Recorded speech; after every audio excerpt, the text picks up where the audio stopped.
আমার একটা বোন হোয়াটসঅ্যাপে আমাকে নক দিয়ে পোক সম্পর্কে জানতে চেয়েছিলেন। তার প্রশ্নের উত্তর স্বরূপ আমি ভিডিওটা নিয়ে আসলাম।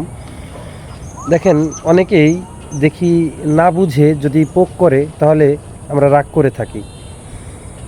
আসলে পোকের অনেক উপকারিতা রয়েছে, তাই পোক করলে রাগ করার কিছু নাই। রাগ করা ঠিকও না, রাগ করা উচিত না। এটা ভালোর জন্য, একে অপরকে পোক করা ভালো। পোকের অনেক সুবিধা রয়েছে। তো আজকের ভিডিওতে আমি পোকের বিস্তারিত আলোচনা করব। আমি স্ক্রিনশটের মাধ্যমে দেখিয়ে দিব যে কোথা থেকে কিভাবে কাকে পোক করবেন।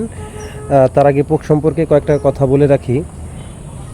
একটা সময় যদি কমেন্ট ব্লক হয়ে যেত, তাহলে একে অপরকে বেশি বেশি করে পোক করলে দেখা যায় 8টা 10টা বা 15-20টা যখন পোক করলে, একে অপরে পোক ব্যাক করলে, তখন এই কমেন্ট ব্লকটা ছেড়ে যেত।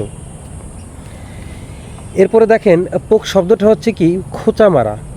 যখন আপনার সাথে দীর্ঘদিন কারো ভিডিও একে অপরের সাথে আসতেছে না, এঙ্গেজমেন্ট কমে গেছে, এমতো অবস্থায় যদি আপনি তাকে পোক করেন, তাহলে তার কাছে একটা নোটিফিকেশন যাবে। আবার সে যদি পোক ব্যাক করে, তাহলে আপনার কাছে একটা নোটিফিকেশন আসবে। এই যে এভাবে কিন্তু একে অপরের সাথে আবার একটা যোগাযোগ, একটা কানেকশন হয়ে যায়। তখন একে অপরের আইডি ভিজিট করে 2-1টা লাইক কমেন্ট করলেন, আবার সেও আপনার পোস্টে 2-1টা লাইক কমেন্ট করলো। এতে করে কিন্তু এঙ্গেজমেন্ট বেড়ে যাবে। পরক্ষণে দেখবেন যে একে অপরের সামনে আবার ভিডিও আসতে শুরু করেছে, পোস্ট আসতে শুরু করেছে।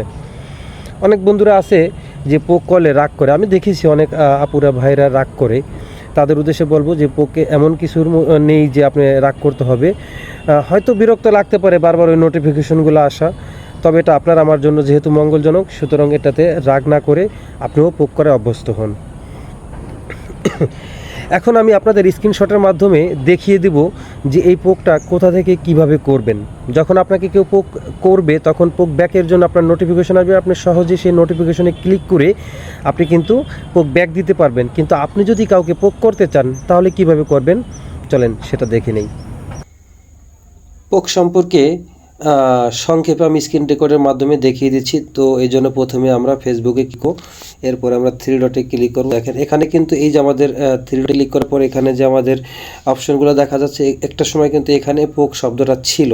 এই পোক অপশন থেকে আপনি পোক সহজে খুঁজে পাইতেন। এখন কিন্তু ফেসবুক এখান থেকে পোক শব্দটা উঠিয়ে নিয়ে গেছে।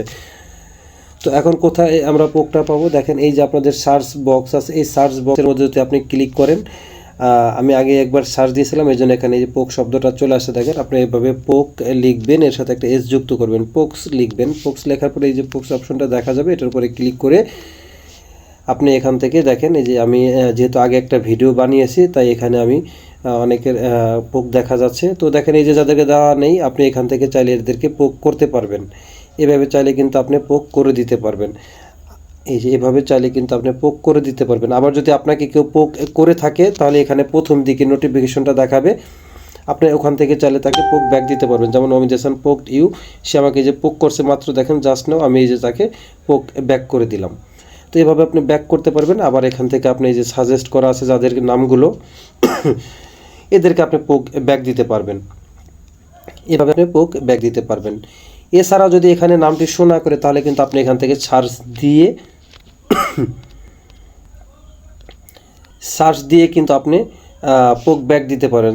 এভাবে কিন্তু আপনি চাইলে সার্চ দিয়ে পোক ব্যাক দিতে পারবেন। ঠিক আছে, যে কোনো নাম আপনি যদি আপনি এইভাবে অক্ষর ক্লিক করে আপনি এখানে নাম সার্চ দিয়ে বের করে আপনি কিন্তু চাইলে যেভাবে পোক ব্যাক দিতে পারবেন। এভাবে কিন্তু আপনি যে কোনো নাম সার্চ দিয়ে পোক ব্যাক দিতে পারবেন। তাহলে কিন্তু তাদের সাথে আপনার ভালো একটা এই রিলেশনশিপ হয়ে যাবে পোক করার মাধ্যমে। তো এই পোক সম্পর্কে বিস্তারিত আলোচনা অনেক বড় করলাম না ভিডিওটা। তারপর যদি কারো কোনো প্রশ্ন থাকে, তাহলে অবশ্যই আমার সাথে যোগাযোগ করবেন, ইনশাল্লাহ বুঝিয়ে দেওয়ার চেষ্টা করব। আর ভিডিওর মধ্যে কোনো ভুলভ্রান্তি থাকলে অবশ্যই ক্ষমাসুলভ দৃষ্টিতে দেখবেন। সবাইকে ধন্যবাদ।